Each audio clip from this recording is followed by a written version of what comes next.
मुझे समझ में नहीं आ रहा ऐसा कौन सा शौक लगा है आपको कि आपकी ये हालत हो गई है। डॉक्टर साहब क्या बताऊं, मैंने एक बेवा से शादी की और उसकी जवान बेटी से मेरे बाप ने शादी कर ली।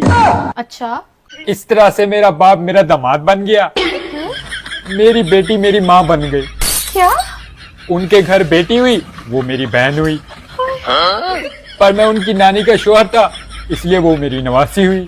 ओए, इस तरह मेरा बेटा अपनी दादी का भाई बन गया और मैं अपने बेटे का भांजा, ये कैसे? और मेरा बेटा अपने दादा का साला बन गया। और बस डॉक्टर बस बस बस बस जाओ भाई जाओ, तुम तो मेरा दिमाग खराब कर दोगे। जाओ, तुम्हारा कोई इलाज नहीं है। मैं तो खुद पागल हो गई हूँ। मेरे साला, दादा दादा साला भांजा बन गया दामाद